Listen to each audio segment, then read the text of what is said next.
More than 50% of my DMs are filled with the question, are 6 months enough to crack NEET? क्या इतने time में syllabus ख़त्म हो जाएगा? क्या मुझे ड्रॉप लेना पड़ेगा? क्या 6 महीने में हम नीट को क्रैक कर सकते हैं? एंड कब तक सिलेबस ख़त्म हो जाना चाहिए? हम पॉसिबल है या नहीं है? सो ये DMs बहुत आजकल आ रहे थे, तो I thought I should make this video and just clear it out for everybody. My answer to this question is yes, no और मे बी. सो ये पूरा वीडियो डिपेंड करता है कि अगर आप सीरियस हैं तो आप ये वीडियो प्लीज़ पूरा देखें, एंड अगर आप सीरियस नहीं हैं तो प्लीज़ आप कंटिन्यू कर सकते हैं. और जितने भी वीडियो आपको देखने हैं जो आपको एकदम अच्छे से आराम से बताएंगे कि 6 महीने कैसे आप खुद को स्कैम करके या बस ये वीडियोस देख के निकाल सकते हैं, उससे कुछ नहीं होगा. सो प्लीज़ ये वीडियो पूरा देखें. I will tell you everything. क्या जनरल पॉइंट्स होने चाहिए, कब तक सिलेबस ख़त्म हो जाना चाहिए, कैसे आप रिवीजन कर सकते हो, अपना टाइम कैसे मैनेज कर सकते हो, वो सब कुछ इस वीडियो में है. बहुत डिटेल्ड स्ट्रैटेजी नहीं होगी, उसके लिए एक अलग वीडियो अगर आप चाहते हैं तो आपको मिल जाएगी. बट इसके अंदर बेसिक चीज़ें हैं जो आपको पता होनी चाहिए अगर आप एक्चुअली में 6 मंथ्स में नीट क्लियर करना चाहते हो. So hey guys, I am Anushka Gupta and I scored 650 marks in NEET 2022. And without any intro or anything, I'm going to start this video because this is going to be a very serious one. So my first question to you being, why do you need answers? Why do you need somebody to tell you if it is possible to crack NEET in 6 months? आपको किसी की भी ज़रूरत नहीं होनी चाहिए. हाँ, जहाँ तक बात है कि अगर आपके पास एक्चुअली में टाइम नहीं था एंड यू आर कंसर्न्ड कि क्या 6 मंथ्स में पॉसिबल है भी या नहीं, उसका आंसर है कि हाँ. ऑब्वियसली ये 2 साल का सिलेबस है, तो आप 6 महीने में बहुत आसानी से तो नहीं कर पाएंगे. रोज़ आराम से 6 घंटा पढ़ के अपना चिल भी मार के ऐसे नहीं होगा. So obviously people are preparing for this exam for 2 whole years. So उनकी मेहनत भी कहीं स्टैंड होगी ना. So you have to work hard, you have to work for 12 hours minimum a day and you have to try to work even harder than that. अभी तक आप कहाँ थे? आप लोगों ने टाइम वेस्ट किया है, तो आपको टाइम ज़्यादा लगाना पड़ेगा. आप चाहते हो रिजल्ट्स इतने कम टाइम में लाना, कुछ लोग मेहनत कर रहे हैं ना 2 साल से, तो उनकी मेहनत भी तो स्टैंड करेगी, तो आपको ज़्यादा मेहनत डालनी पड़ेगी, ऑब्वियस सी बात है. So if you are ready only then step in. Otherwise आप पूरे साल आप पूरे ये 6 महीने वेस्ट भी कर देंगे ये सोच के कि क्या हमारा होगा या नहीं. इफ़ यू डिसाइड कि आप ये 6 मंथ्स में अपना बेस्ट देना चाहते हैं, only then start. And if you start then do not look back. अगर आप मोटिवेशन से करेंगे एंड एक बार ही सोच लेंगे कि आप कर सकते हैं, तो आप कर लेंगे. बार बार पीछे मुड़ के देखने की ज़रूरत नहीं है. माई सेकेंड पॉइंट बीइंग, क्या सिलेबस कवर हो जाएगा? हाँ, सिलेबस कवर हो जाएगा. आपको वन शॉट देखने पड़ेंगे. अब आप ये भी नहीं सोच सकते कि मेरे को 6 मंथ में सिलेबस भी कवर करना है और मुझे सब कुछ पढ़ना है. देखो, आप सब कुछ नहीं पढ़ सकते. अब आपको प्रायोरिटाइज़ करके चीज़ें पढ़नी पड़ेंगी. जब पूरा पढ़ने का टाइम था तब आपको जाग जाना चाहिए था, या फिर if you did not have time, now you can do with crash courses with 1 shots.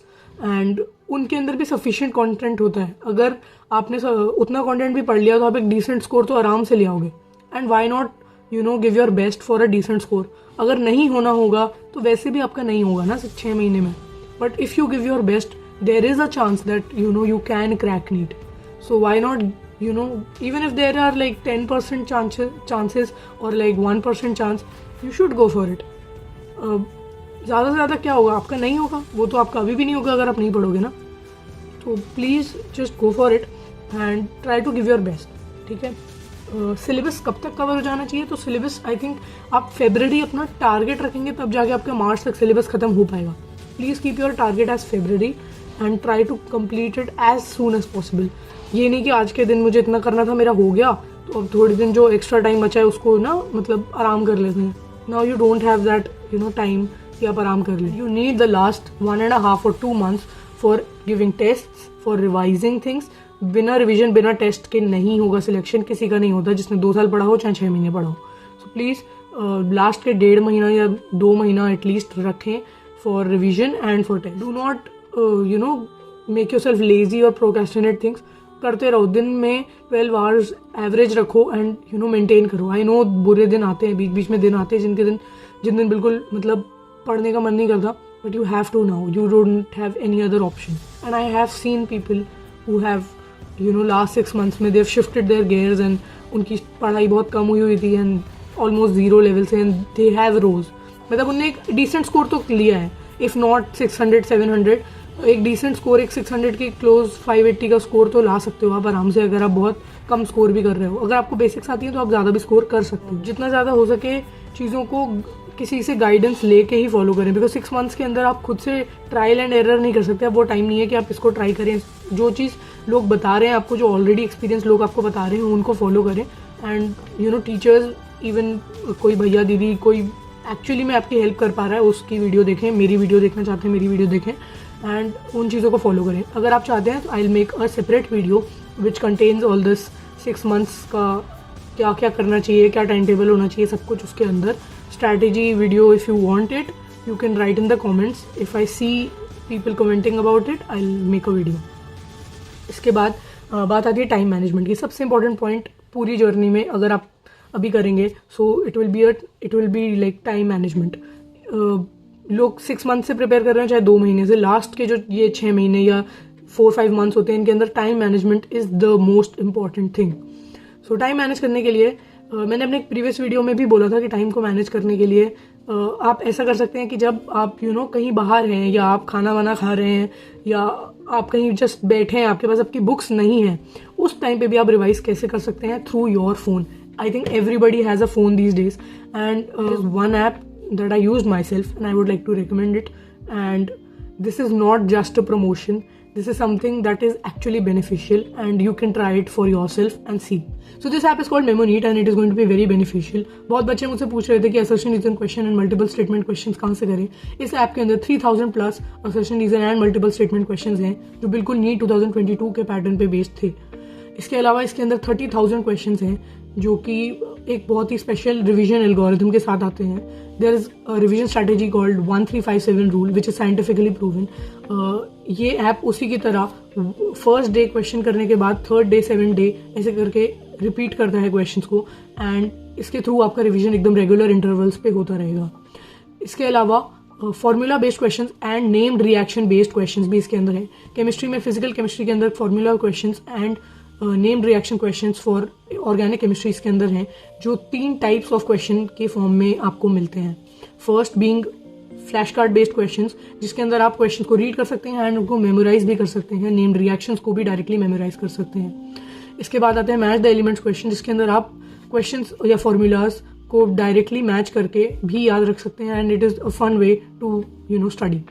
Jumbled words questions भी हैं इसके अंदर, जिसके अंदर आप फॉर्मूलाज एंड नेम रिएक्शंस को अपने आप जम्बल्ड वर्ड्स को अरेंज करके निकाल सकते हैं। These are the fun and interesting methods that you can follow and make your study even more interesting. इसके बाद इसी तरह का फॉर्मूला सेक्शन फिजिक्स के लिए भी अवेलेबल है, जहां आप क्वेश्चंस प्रैक्टिस करके अपने फॉर्मूलाज को ऐसे ही याद कर सकते हैं। फिजिक्स सेक्शन के अंदर 30 ईयर्स के PYQ का वीडियो सोल्यूशन भी दिया हुआ है, एंड हर PYQ को सॉल्व करने के बाद उसके जैसे सिमिलर या रेलिवेंट 2 और PYQs आपके सामने आते हैं, जिनको सॉल्व करके आपको उनकी भी अप्रोच एकदम ईजिली क्लियर हो जाएगी, एंड आप एकदम ईजिली सारे PYQs के ऊपर अपनी पकड़ बना पाएंगे। 2022 के नीट से अगर देखें तो 94 question out of 100 from biology, 42 out of 50 question in chemistry and 30 question out of 50 question in physics इसी ऐप के अंदर से या तो डायरेक्टली आए थे या सिमिलर क्वेश्चन थे, एंड इस बात का प्रूफ भी ऐप के अंदर अवेलेबल है अगर आप चेक करना चाहें तो। मेमोनीट टेस्ट सीरीज भी देता है, एंड इसकी टेस्ट सीरीज 100% NCERT बेस्ड है। आप टेस्ट को subject wise, unit wise, full length में भी सॉल्व कर सकते हैं, and all this is just at ₹1999। And अगर आप ये ऐप यूज़ करना चाहते हैं then you can avail my code which is Anushka300 and get a 300 rupees off. As would say only one thing now, is it easy? No, it is not. Is it possible? Yes, of course it is possible. Okay. So after all this short story time, मैंने अपने first attempt के बाद 2 महीने का break लिया था properly. मेरा exam सितंबर में हो गया था, उसके बाद November was the time when I started when I went back to study. So I knew मेरा एग्जाम उतना अच्छा नहीं हुआ है, एंड फिर भी मैंने अपने आप को 2 महीने का ब्रेक दिया था, मैंने कुछ नहीं पढ़ा था। सो उसके बाद मेरी एक सर्जरी भी हुई थी। After recovering then I sat back, and मतलब जब मैंने दोबारा पढ़ने स्टार्ट किया, मेरा बिल्कुल कंसंट्रेशन नहीं था। काफ़ी चीज़ें थी जो मुझे बिल्कुल भी याद नहीं थी। उसके बाद 2 महीने में काफ़ी कुछ था जो मेरी मेमोरी से एकदम इरेज हो गया था। दोबारा एकदम फोकस से स्टडी स्टार्ट करने में मेरे को जनवरी लग गई थी। For November and for December बहुत डिफिकल्ट था ये एक्सेप्ट करना कि मेरा एग्ज़ाम अच्छा नहीं हुआ या मेरे मार्क्स अच्छे नहीं आएंगे. मार्क्स अच्छे नहीं आए हैं and you know I have to again study the same things again and again and फिर से वही प्रेशर, वही टेंशन हर रोज़ मिलेगी. सो एक्सेप्ट करना कि you have failed and everything took me time. So when I started my studies again in January, I had only 5 months left. अगर exam postpone नहीं होता, एक्चुअल एग्ज़ाम से around 6 months. So I know the pressure if you you guys are having that pressure 6 महीने में कैसे हो जाता है. ट्रस्ट मी, अगर आपको थोड़ा बहुत बेसिक्स आती है तो प्लीज़ अपने बेसिक्स का एडवांटेज लें. अगर आपके पास नोट्स हैं और जो भी पुराना मटेरियल है, रिसोर्सेज हैं, उनको इस्तेमाल करें. एंड जितना भी आपको आता है ना, आप ज़ीरो लेवल पे तो नहीं होंगे. अगर आप एक ड्रॉप ले रहे हैं या आपके 100 मार्क्स पहले नीट में आए हैं, 200 हैं, वो ज़ीरो लेवल नहीं होता है. ज़ीरो लेवल होता है जिसने आज तक वो किताबें ही नहीं देखी, वो नीट के बारे में कुछ पता ही नहीं है, उसे ये नहीं पता साइंस क्या होता है, फिजिक्स क्या होता है, केमिस्ट्री क्या होता है. That is zero level. So do not put you down and put yourself down to that zero level कि मेरे को कुछ नहीं आता. तुमको आता है एंड तुम उससे बेटर ही करोगे. So please keep working hard. Do not think कि मेरा होगा या नहीं होगा या कितना होगा. अपने आप को जज मत करो. अपने मार्क्स को वो काम करने दो, अपने पढ़ाई को वो काम करने दो. आपका काम है पढ़ना. इतने टेंशन लेने की ज़रूरत ही नहीं है. अपना टारगेट सेट करो, उस टारगेट को कंप्लीट करने में टेंशन लगा दो सारी. एक दिन का डेली टारगेट लो एंड उस डेली टारगेट को कंप्लीट करने में ही अपना सारा टाइम लगाओ. सोचने में टाइम मत लगाओ. So with this I would like to conclude my video and that was it for today. If you want a 6-month strategy, tell me in the comment. I'll make again a video for the whole 6-month strategy. क्या करना चाहिए, क्या नहीं करना चाहिए. I reply to all the DMs and all the messages that come to me. You can see it here. I am replying to DMs every day and I'm talking to these people every day. So if you want to contact me, you can. इसके अलावा my Telegram and my Instagram ID are in the description. You can check them out. All my previous videos का भी link description में मिल जाएगा आपको. अब वो भी देख सकते हैं. एंड अगर आपको ये वीडियो पसंद आए तो please do give it a thumbs up and please share it with your friends and people who need this, because जितने ज़्यादा लोगों तक ये वीडियो पहुँचे उतनी अच्छी बात है. And I will see you in the next one. So till then.